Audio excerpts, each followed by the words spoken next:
यार मुख्य कारण है ट्रम्पकर टैरिफ निष्पत्ति जहाँ केवल भारत पर तो सबुठ अधिका कर रागरे कहीं आमे कहलुनु जे आंकु शांति नोबेल प्राइज दिया जाऊ कहीं ना आम सरकार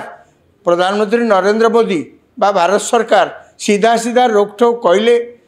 जे भारत पाकिस्तान मध्य जो युद्ध चलता से हठात बंद हो गला से अमेरिकार कौन भूमिका नाई तेणु राष्ट्रपति डोनाल्ड ट्रम्प जे तादर किसी मुंड पुरेक सब बंद बंद हो गला एक कथा आमे केबे कहि परिबु नहीं आउ के कोन कहूची आमर से किछ कहबा नहीं पाकिस्तान तार कहबो अमेरिका लगी आमर बंद हो गला सीता कहतु आमर कौन अच्छी कि आमे केबे ए प्रकार मिछ कथा आमे कहि परिबु नहीं एवं आपण जदि नोबेल पीस प्राइज पाउछंती भल कथा कार किछ कहबार नहीं कि आमे कहबू जे एइथिपई आपण को नोबेल प्राइज दिया जावा कथा पी शांति नोबेल प्राइज दिया जावा कथा एटा असंभव ट्रम्पर राग सेउठु बढ़िला तेणु बर्तमान जो 50% रही तार कारण हूँ मूल कारण हूँ से जा होना कहीं बर्तमान राष्ट्रपति ट्रम्प जितेबले यही पृष्ठभूमि आसिकी बर्तमान सप्ताह माने यही सप्ताह यही प्रकार मंतव्य दौरान से आमको बुझा पड़ो जे सी जो कारण आम उपरे रागी ए प्रकार निष्पत्ति नहीं था ना कहीं जो प्रकार कारण से नहीं था ना कहीं वास्तवता होची आमको ए प्रकार प्रतिकूल परिस्थिति रे प्रतिकूल परिस्थिति को सामना करिया को पड़िबो आमे चाहिले से कमे दे पारिबे नाही एवं आमे मध्य तांको इच्छा को पूरण करबा को जाई रशिया सहित आमर संपर्क काटि पारिबु नाही आजिर खबर होची रशिया रो अधिक S-400 सिस्टम भारत आणिबो एवं यही आम देखीचु ऑपरेशन सिंदूर बेले रशिया जो आसला S-400 सिस्टम सी किभली भाव में पाकिस्तान जो मिसाइल छाड़ूला ताको अटकई रखुला तेणु आम आहरी किणु रशिया सहित आमर संपर्क को कमे दबार प्रश्न उठुनी काटिदेवार तो स्वप्न सुधा भावी हेनी रशिया सहित आम संपर्क अतुट रहिबो एवं आज जदि पृथ्वी देखुता है जे भारत धीरे धीरे अमेरिका ए कौन चाइना आड़ को बेसी निकटतर रोचे चाइनार से आश्चर्य होवार किछि ना चाइना उपरे मध्य समान भाव में टैरिफ खंडा झुलुची किंतु जेहेतु ट्रम्प अकली पड़ती अमेरिकार बहु जिनस जाए चाइना बहु जिनस जाए अमेरिका बिक्री हुए तेणु ट्रम्प हठात किछि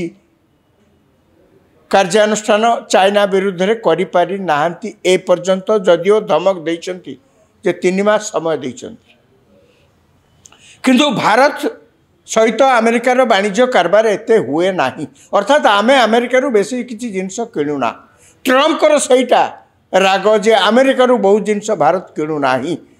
ट्रम्प चाहते आमको आम देश में आसिक देशर दुग्धजात द्रव्य सब आम देश में बिकिबे आमे आज्ञा 140 कोटी लोकों देश आम कौन करूँ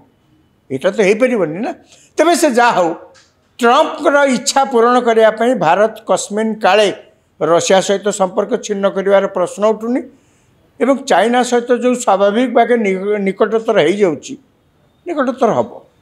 आम जाचु चाइना सहित आमर संपर्क कौन एक आम जाचु चाइना आमको कौन भावे एक आम जाचु आमे सारा पृथ्वी वसुधैव कुटुंबकम जेते कहले मध्य चाइना ये सब किसी ग्रहण करे ना से माने एक्सपांशनिस्ट जेते अन्य जगह जो जहाँ माड़ी बसवा कथा जमती जहाँ करने को चाहिए मध्य तांकर सेथरे से समय खर्च करती किंतु अमेरिका सहित झगड़ा अमेरिका जो आम सहित झगड़ा करमको जदि किए अन्य डाकुचंती अन्य कौन राष्ट्र आमर निकटतर हवा चाहूँ आम तो अटकई पारूँ ना एवं निकट में प्रधानमंत्री नरेंद्र मोदी चीन ने जो एससीओ सम्मेलन होता सांघाई कोऑपरेशन ऑर्गेनाइजेशन जो समय सम्मेलन होता प्राय 20 राष्ट्र मुख्य मैंने समस्त से जोग देते सेठी जेभली भाव में चाइना पक्षर चीन सरकार चीन कम्युनिस्ट सरकार जेभली भाव में भव्य संबर्धना प्रधानमंत्री नरेंद्र मोदी को देले अमेरिका तो ये रागिबा स्वाभाविक अमेरिका निश्चय रागिब अमेरिका निश्चय ए आभास पाउथबो जे भारत धीरे धीरे चाइनार निकटवर्ती होगा जाऊँगी और चाइना धीरे धीरे भारतर तांको उपरे विश्वास को जो अधिक सुदृढ़ हो पार से चेष्टा करुँचे अनेक वैदेशिक राष्ट्र मुख्य सीधा सड़क नहले परोक्ष अमेरिका सरकार को उपदेश देइचंती जे भारत सहित शत्रुता करी अमेरिका लाभवान हो पारिबो नाही।